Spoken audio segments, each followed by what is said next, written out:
My name is Ethan Carter, and 2 weeks before my wedding, I believed my life was finally coming together.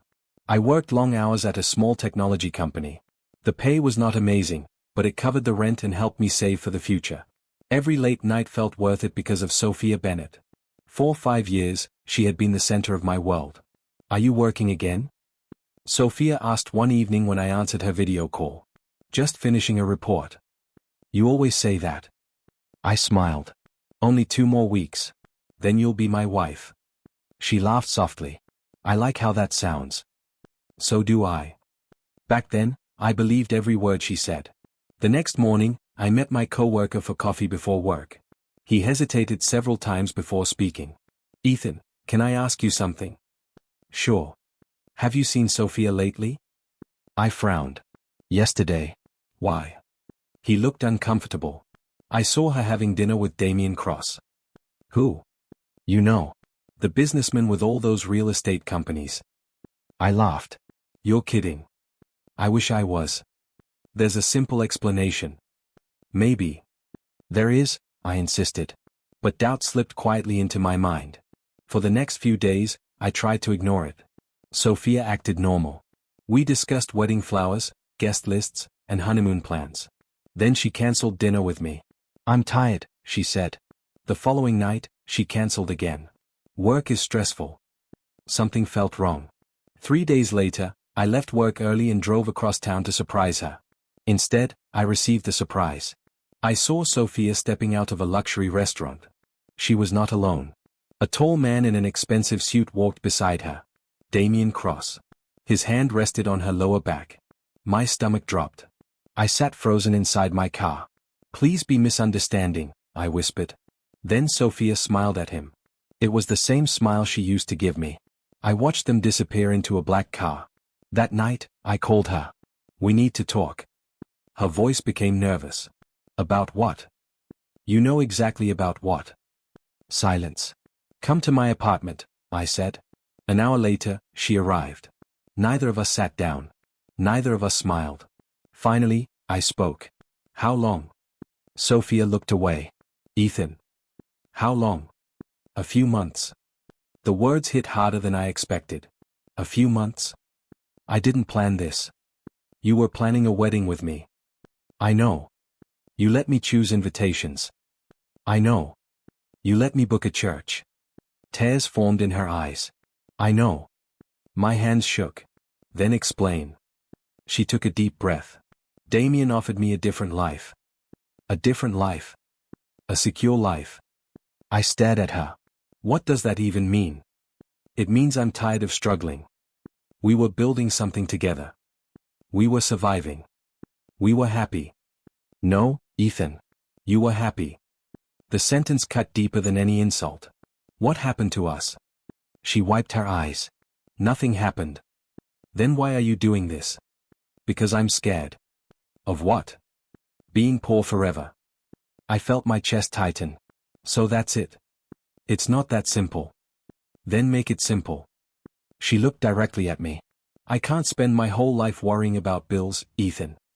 The room became painfully quiet. So 5 years mean nothing? They meant something. Then why? She swallowed hard. Just not enough. For a moment, I could not speak. Everything I wanted to say disappeared. Every dream we built collapsed inside a few seconds. I reached into my pocket and pulled out the wedding ring. Sophia stared at it. I was carrying this today, I said. Fresh tears rolled down her cheeks. Please don't. Don't what? Make this harder. I laughed bitterly. You think I'm making this hard? I never wanted to hurt you. But you did. I know. Was any of it real? Yes. Then why choose him? She closed her eyes. Because he can give me things you can't. I nodded slowly. At least she was honest. Honest enough to destroy me completely. She moved toward the door. Goodbye, Ethan. I said nothing. A few seconds later, she was gone. I stood alone in the silence. The next evening, I drove to the church we had reserved. The building looked exactly the same. The future I imagined no longer existed. The cold evening wind felt like a final goodbye too. I slipped the ring back into my pocket and stared at the empty entrance. That was the moment I finally understood. Sophia had not just left me. She had taken every belief I had about love, trust, and forever. And as I stood outside that church, it felt like my future died before it ever had the chance to begin. The weeks after Sophia left became the darkest weeks of my life. I stopped answering calls. I stopped visiting friends. I went to work, came home, and stared at walls. Every morning felt heavy. Every night felt longer. Ryan Mitchell refused to give up on me. My phone rang one afternoon. "Ethan, open the door." I looked at the message and ignored it. A minute later another text appeared. "I know you're inside." I still said nothing. Then came a third message. "If you don't open this door, I'm using the spare key." 10 seconds later Ryan walked into my apartment. He looked around and sighed. "Wow. Go away. You look terrible." "Thanks." I wasn't giving a compliment. I turned toward the television. Ryan sat across from me. "When was the last time you cleaned this place?" "I don't know." "When was the last time you slept properly?" "I don't know." "When was the last time you ate something besides takeout?" I rubbed my forehead. "What do you want?" "You." "I'm right here." "No. You're not." His words irritated me because they were true. Ryan stayed for an hour before leaving. The next day he came back. Then the day after that. Nothing he said seemed to matter. I barely felt like myself. One night I sat alone in my apartment holding an old photo album. There was a picture from our first date. Another from our first vacation. Another from the day I proposed. Each photograph felt like a knife. I stared at one image for several minutes. Sophia was smiling. I remembered exactly what she had said that day. "I'll never leave you, Ethan." I laughed bitterly. Then someone knocked on my door. Ryan again. This time he walked straight into the living room. He saw the photograph spread across the table. "Oh, come on." "What?" "You're doing this again." I looked away. She chose him. I know. She threw away 5 years. I know. I wasn't enough. Ryan slammed his hand against the table. "Stop saying that. It's true." "No, it isn't." I shook my head. "You didn't hear what she said." "I don't need to." "You weren't there." "I'm here now." I stared at the floor. Ryan lowered his voice. "You can keep dying every day because of her, or you can start living again." "I don't know how." "Then start by surviving." The room became quiet. For the first time in weeks, I actually listened. Ryan pointed toward the photographs. "Those are memories. They still hurt. They always will." "Then what am I supposed to do?" "Keep moving anyway." After he left, I opened social media. It was a mistake. Sophia's profile appeared immediately. Luxury hotels. Private beaches. Designer dresses. Expensive dinners. And Damien standing beside her in almost every picture. I felt sick. I threw my phone onto the couch. The next morning I arrived late to work. As I hurried toward my desk, a woman stopped me. "Ethan Carter?" "Yes?" "I'm Margaret Wilson." I recognized her immediately. She was one of the senior executives. "I know who you are." "Good." She folded her arms. "Then you know I don't waste time." I waited. "I've reviewed your recent performance." My stomach tightened. "I'm sorry. I'm not interested in excuses." "I understand." She studied me for a moment. "Do you know why your managers used to praise you?" "No." "Because you were ambitious." I remained silent. "You had potential." "Maybe." "No. You did." She pointed toward a conference room. "Walk with me." We entered and sat down. Margaret looked directly at me. "Something happened." I said nothing. "Whatever it is, it's destroying your career." "I'm trying." "Try harder." The bluntness surprised me. "You don't understand." "You're right. I don't." She leaned forward. "But I know this. Life doesn't stop because your heart is broken." I looked away. "Harsh, isn't it?" "A little." "Good. Remember it." Before leaving, she handed me a notebook. "What's this?" "A place to write goals." "I'm not thinking about goals." "That's exactly the problem." She stood. "Decide whether this pain will define you or teach you." Then she walked away. That night I sat alone again. The apartment was quiet. The photographs were still on the table. My phone still contained thousands of memories. For several minutes I stared at them. Then I opened the gallery. Photo after photo appeared. Birthdays. Vacations.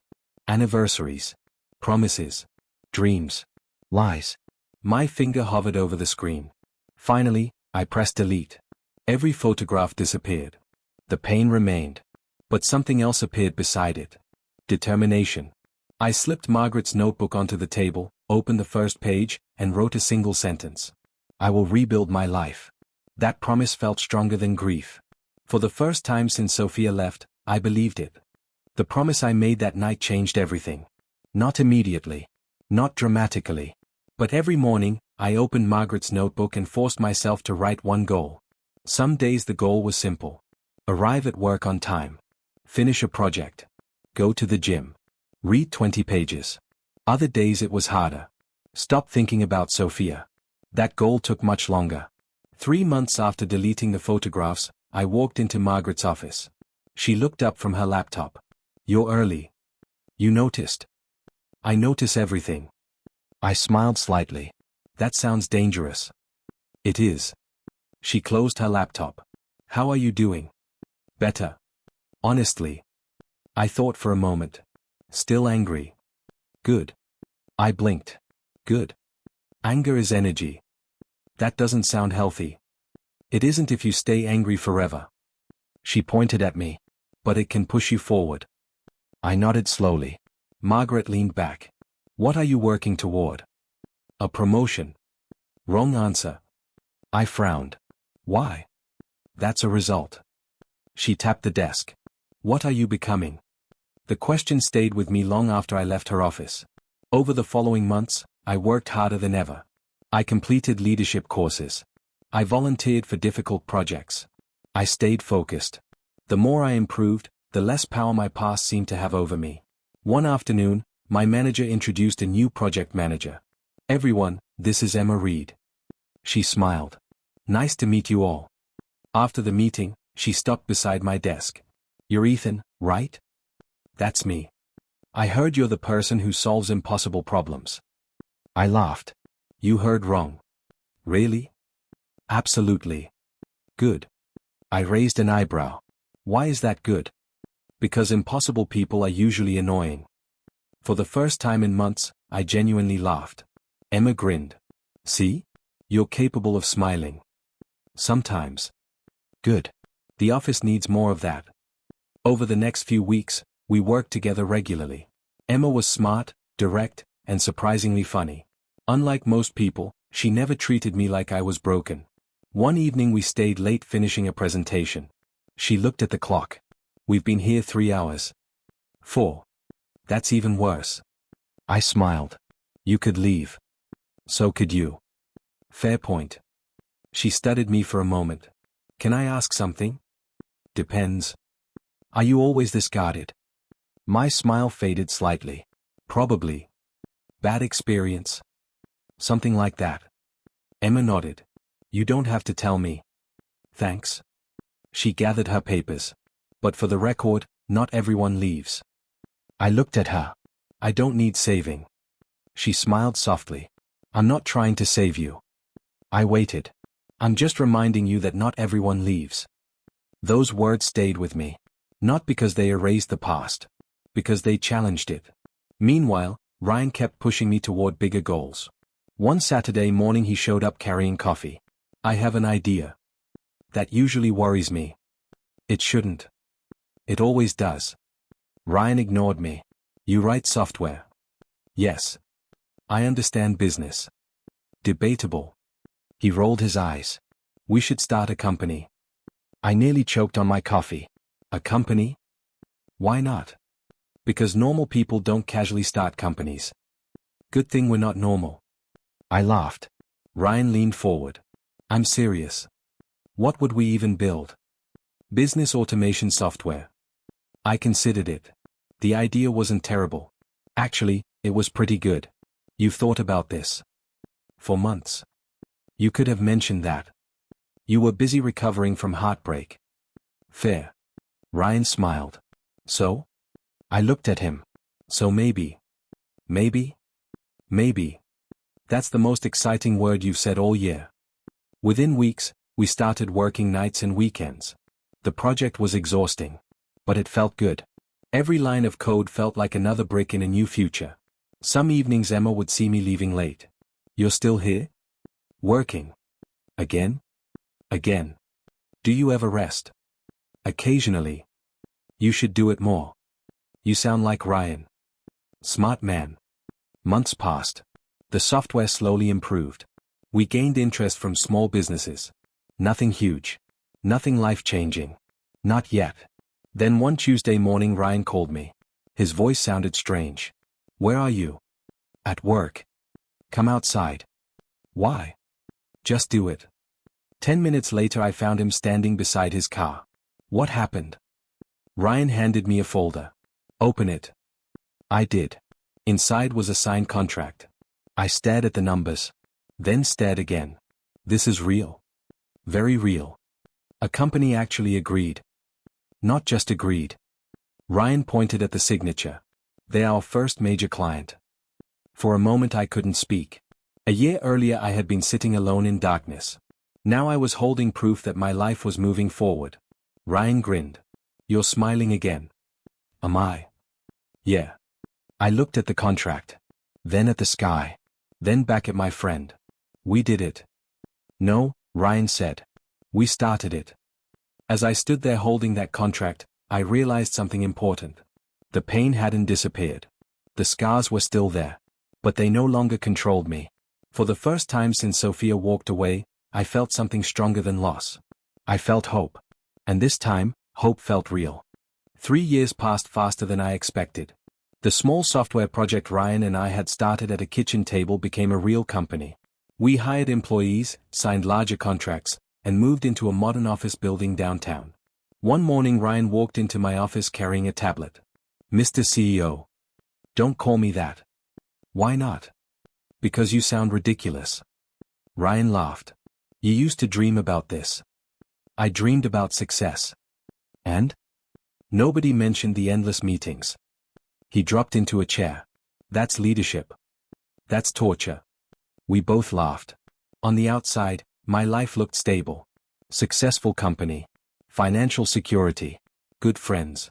A future that finally felt promising. But every once in a while, Sophia's name still crossed my mind. Not because I missed her. Because some wounds leave scars. That afternoon, I attended a networking event. Most conversations were boring. Then someone mentioned a familiar name. "Did you hear about Damien Cross?" My attention immediately shifted. "No," another businessman replied. "What happened?" The first man shrugged. "Nothing public yet." "Yet?" "Let's just say his company isn't doing as well as people think." I pretended not to listen. But I heard every word. Later that week, curiosity got the better of me. I called an old mutual acquaintance. "How's Sophia?" I asked. There was a brief silence. "That's a surprising question." "Just answer it." He sighed. "Not great." "What happened?" "You really don't know?" "No. Things aren't perfect over there." The answer stayed in my head. A few days later, another opportunity appeared unexpectedly. I attended a charity event representing my company. During the evening, a woman approached me. "Ethan Carter?" "Yes." She extended her hand. "I'm Lydia Cross." The name instantly caught my attention. "Damien's sister?" She nodded. "Unfortunately." I almost laughed. "That's an interesting introduction." "You haven't met my brother recently." We moved toward a quieter corner. Lydia crossed her arms. "You used to know Sophia?" It wasn't a question. "Yes." "She speaks highly of you." That surprised me. "She does?" "More than she'd admit." I looked away. "Interesting." Lydia studied me carefully. "You're not what I expected." "What were you expecting?" "Someone bitter." "Maybe I was." Past tense. "Hopefully." For a moment she seemed relieved. Then her expression darkened. "My brother has changed." "How?" "Money. Money changes people." "Not like this." She shook her head. "He thinks rules don't apply to him anymore." Before I could respond, another man joined us. "Lydia, there you are." She sighed. Perfect timing. The man offered his hand. Victor Hayes. I shook it. Ethan Carter. Nice to meet you. Lydia rolled her eyes. Victor is Damien's business partner. Victor laughed. Former business partner might be more accurate soon. That got my attention. What does that mean? Victor exchanged a glance with Lydia. Let's just say I don't like the direction things are heading. That's diplomatic. It's safer. The conversation ended shortly afterward, but I left with more questions than answers. Over the next several months, small pieces of information continued reaching me. Never directly. Always through people who knew people. The picture that formed was disturbing. Damien controlled everything. Where Sophia went. Who she spoke to. What decisions she made. The glamorous life displayed online wasn't nearly as glamorous behind closed doors. One evening I sat with Ryan after work. Do you ever think about her? He asked. Sometimes. Still? Not the way you're thinking. Ryan took a sip of coffee. Then why? I stared out the window. Because I spent 5 years loving her. Fair. I don't hate her anymore. That doesn't mean you trust her. No. Ryan nodded. Good. Weeks later, another piece of news arrived. This time it came directly from Lydia. She called unexpectedly. Can you talk? Sure. Her voice sounded tense. Something's wrong. With Damien? Yes. What happened? He's making reckless decisions. Business decisions? Mostly. I leaned back in my chair. How bad is it? Bad enough that Victor is threatening to leave. That surprised me. Seriously. Very seriously. Lydia lowered her voice. People are asking questions. What kind of questions? The kind that attract lawyers. The conversation ended shortly afterward. For the first time, I sensed genuine fear in her voice. Months passed. Then the rumors became louder. Articles started appearing online. Anonymous sources. Financial concerns. Internal investigations. Nothing proven. Nothing official. But the foundation beneath Damien's empire seemed to be cracking. One afternoon Ryan walked into my office holding a news article. You should see this. I took the tablet. The headline immediately caught my eye. A major investigation had been launched into one of Damien's largest companies. I read the article twice. Then a third time. This is serious. Very. I placed the tablet on my desk. For several minutes neither of us spoke. Finally Ryan broke the silence. Funny, isn't it? What is? You spent years believing he had everything. I looked down at the article. The luxury. The power. The money. The life Sophia chose over me. For the first time, it no longer looked untouchable. It looked fragile. And as I stared at the growing scandal surrounding Damien Cross, I realized something important. The perfect life Sophia had chosen was beginning to crack. And for the first time since she walked away, the future she selected over me no longer looked invincible. Rain tapped softly against the windows of my office as I reviewed contracts for an upcoming project. 3 years earlier, I would never have imagined sitting in a corner office overlooking the city. Life had changed. I had changed. A knock interrupted my concentration. Come in. My assistant stepped inside. Ethan, there's someone here to see you. Do they have an appointment? No. Then schedule one. She hesitated. She's insisting. I sighed. Who is it? My assistant looked uncomfortable. She says her name is Sophia Bennett. Everything inside me froze. For a moment, I wondered if I had heard her correctly. What did you say? She said her name is Sophia Bennett. I stared at the desk. 3 years. 3 years without hearing her voice. 3 years without seeing her face. 3 years since she chose someone else. My assistant cleared her throat. Should I send her away? I swallowed slowly. No. Are you sure? No, I admitted. But let her in. A few moments later, the door opened. Sophia stepped inside. The first thing I noticed was how different she looked. Not older. Just tired. The confidence she once carried was gone. The woman standing before me looked exhausted. Her eyes met mine. Ethan. I remained silent.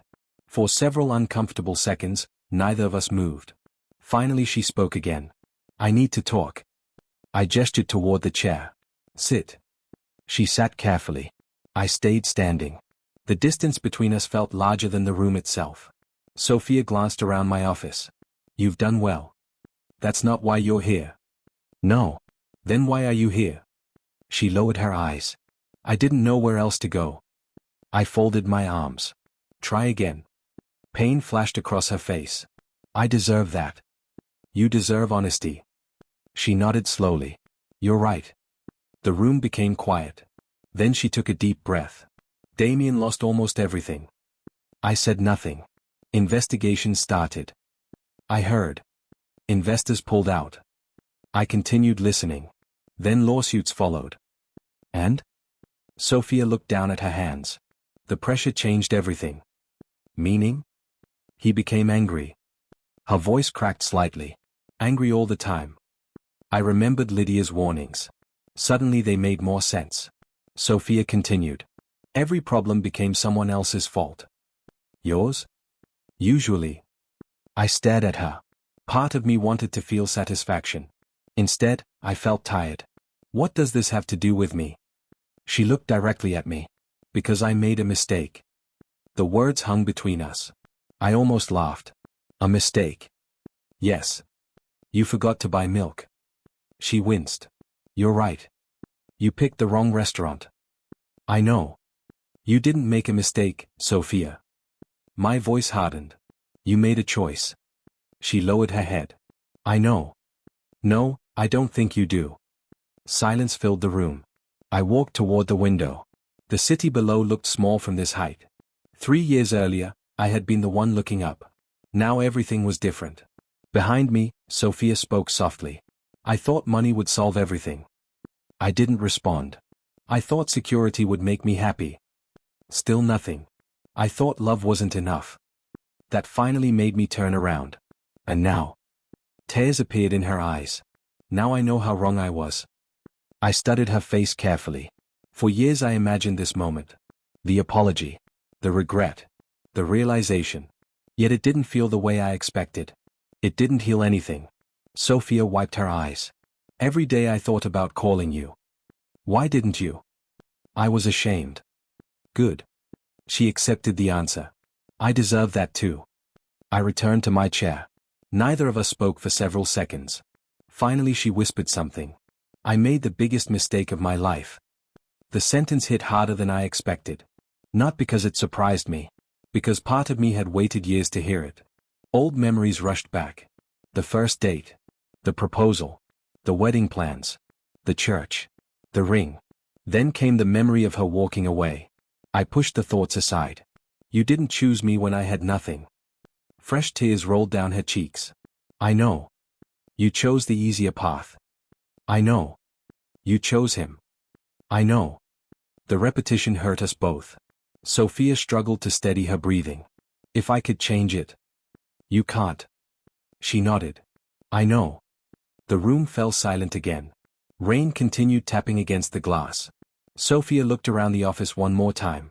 You built all this? Yes. You always said you would. I laughed softly. You didn't believe me. Her eyes filled with guilt. No. At least she was honest. For the first time during the conversation, I saw something real beneath the regret. Not manipulation. Not excuses. Just shame. Sophia stood slowly. I should go. I nodded.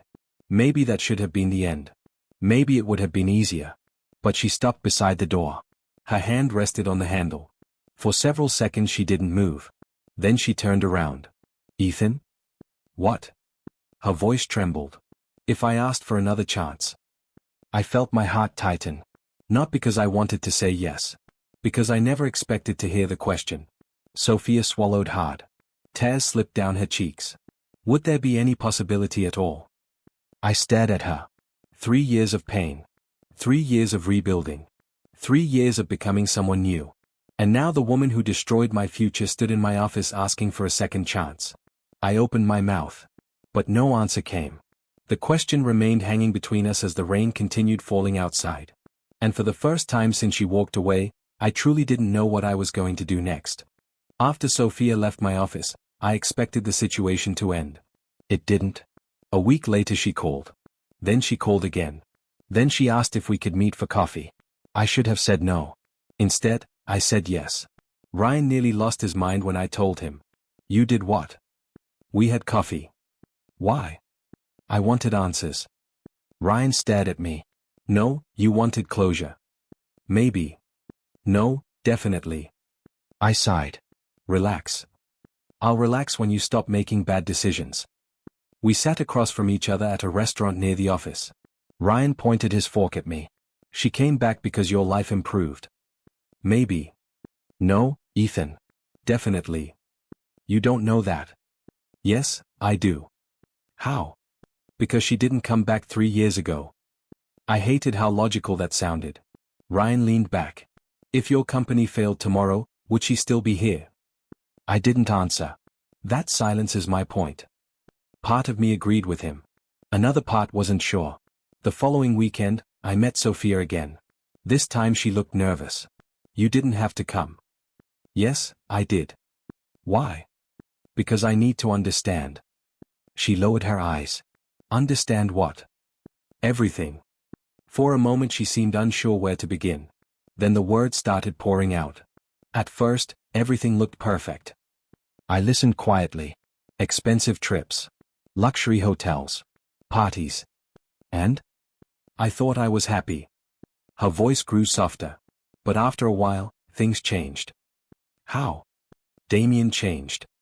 I remembered Lydia's warnings. Sophia continued. He wanted control over everything.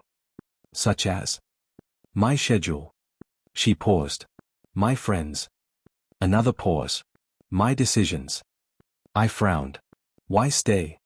The question clearly hurt her. Because I was embarrassed. Embarrassed?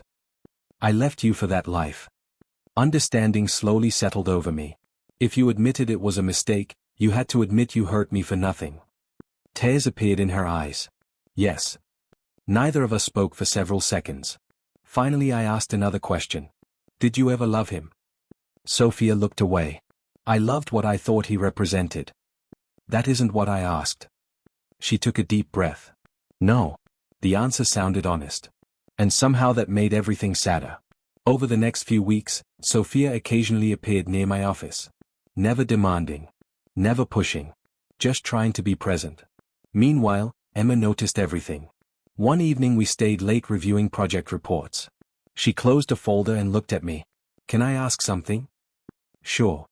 Are you okay? I smiled slightly. That's a dangerous question. Why? Because nobody asks it unless something is wrong. Emma laughed. Fair point. Then her expression became serious. She came back, didn't she? I looked up. How did you know? People talk. I sighed. Of course they do. Emma nodded.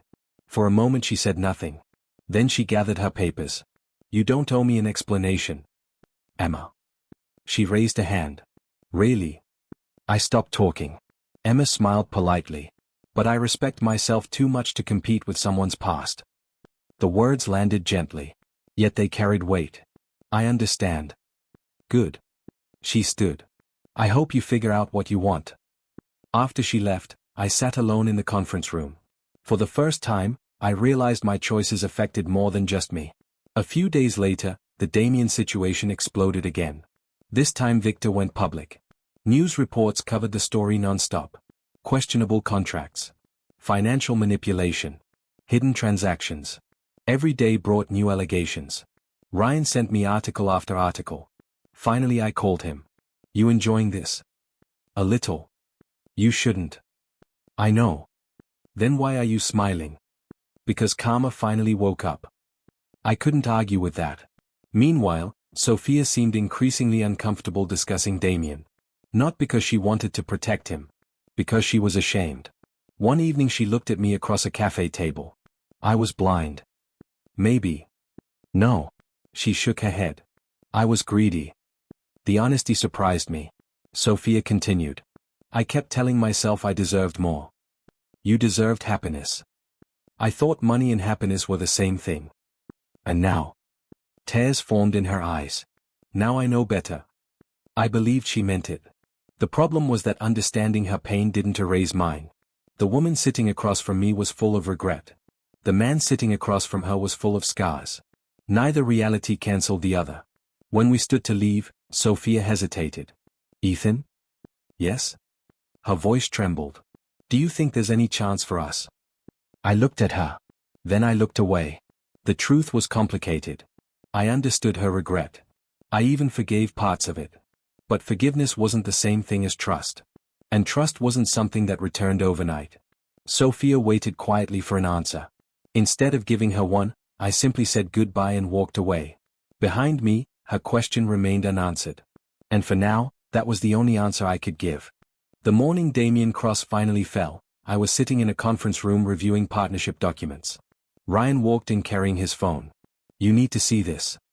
What happened? It's over. I took the phone and read the headline.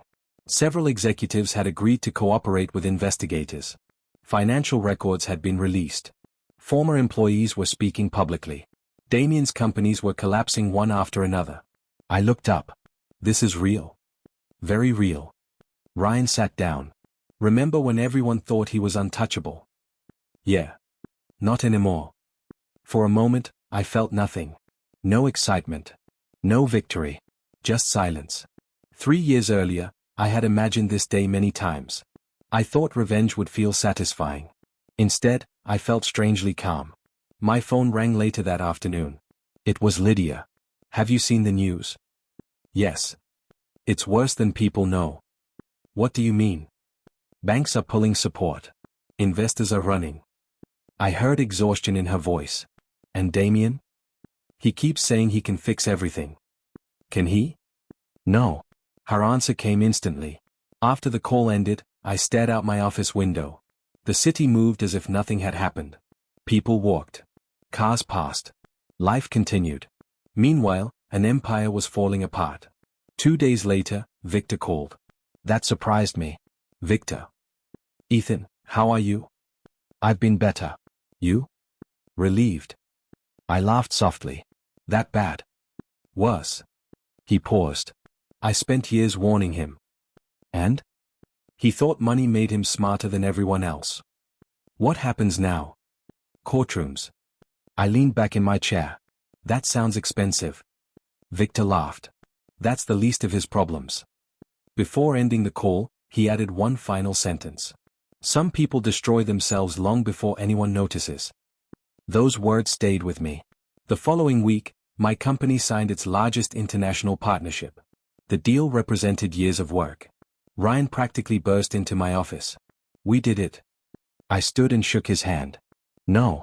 He grinned. Here we go. We did it. For a second neither of us spoke. Then Ryan laughed. Look at you. What? You finally admitted it. I smiled. Enjoy the moment. Oh, I planned to. That evening, Margaret invited me to dinner. When I arrived, she raised a glass. To hard work. I raised mine. To stubborn mentors. She laughed. I always knew you would succeed. No, you didn't. Yes, I did. You threatened to fire me. You needed motivation. I shook my head.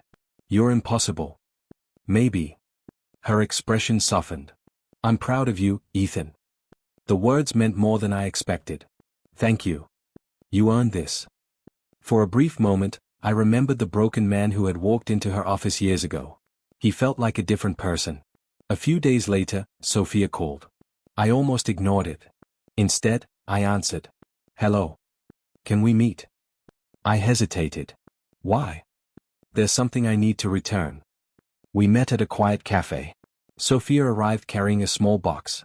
She sat across from me. Neither of us spoke immediately. Finally, she pushed the box toward me. What is it? Open it. I already knew.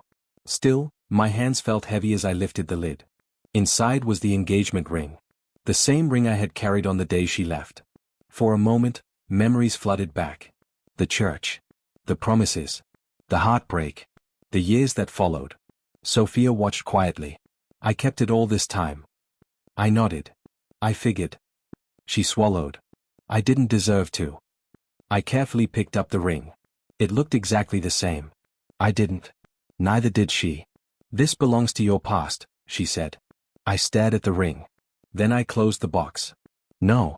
Sophia looked confused. No? It belongs to the man I used to be. Tears filled her eyes. I continued softly. He believed love alone could solve everything. And now? Now I know life is more complicated than that. She nodded slowly. For several seconds, neither of us spoke. Then Sophia took a deep breath. I wasn't just fooled by him. I looked at her. I fooled myself. There was no defensiveness in her voice. No excuses. Only truth. For the first time, she seemed to fully understand what had happened. Not just what Damien had done. What she had chosen. When we finally stood to leave, Sophia stopped beside the table. Thank you for meeting me. You're welcome. She gave a small nod and walked away. I watched her disappear through the door. Then I looked down at the box in my hands. Years ago, I would have done anything to get her back. Now, something had changed. The woman I loved existed only in memory. The real Sophia was different. And the man who loved her was different too. Instead, I felt grateful for the lessons, grateful for the scars, and grateful for the future ahead that was finally mine. As I walked back toward my car, I finally understood something that had taken years to learn. I no longer loved the version of Sophia living inside my memories. And for the first time, that truth did not hurt. A week after Sophia returned my engagement ring, she called again. I almost let it go to voicemail. Instead, I answered. Hello. Ethan. Her voice was quiet. Can we meet one last time? I closed my eyes. One last time? Yes. I knew what this conversation would be about. Still, I agreed. The next evening we met at a small park overlooking the river. The sun was beginning to set. Sophia arrived a few minutes later. For a moment neither of us spoke. Then she sat beside me. Thank you for coming. You said this was important. It is. She looked out at the water. I've spent weeks thinking about what to say. And? I don't think there are enough words. I waited. Sophia took a deep breath. I loved you. The words settled between us. Not dramatic. Not shocking. Just honest. I know. Tears appeared in her eyes. And I destroyed it. I nodded slowly. Yes, you did. She looked down. I deserve that. This isn't about punishment. Then what is it about? I thought for a moment. The truth. Sophia wiped her eyes. The truth is that I was selfish. Neither of us looked away. The truth is that I thought money mattered more. I remained silent. The truth is that I broke the heart of the person who loved me most. A tear rolled down her cheek. And I have regretted it every day since. For the first time, I believed every word. Not because she sounded convincing. Because she wasn't trying to convince me. She wasn't making excuses. She wasn't blaming Damien. She wasn't asking for sympathy. She was accepting responsibility. Sophia swallowed hard. If I could go back, I would choose differently. I know. Would you? Would I what? Choose me again? The question hurt more than I expected. Not because I wanted to say yes. Because years earlier I would have answered without hesitation. Now I couldn't. I looked out at the river. The man you left would. Sophia lowered her head. And the man sitting here now. I took a deep breath. He can't. Fresh tears filled her eyes. For several seconds, neither of us spoke. Finally she whispered. Because you don't love me anymore. I considered the question carefully. That's part of it. She nodded. And the rest? The rest is trust. Sophia closed her eyes. I understand. I forgive you. Her head lifted immediately. You do? Yes. More tears appeared. Thank you. But forgiveness and reconciliation aren't the same thing. The hope in her eyes faded. I know. I can't build a future on a foundation that already collapsed. She nodded slowly. You shouldn't. The answer surprised me. You agree?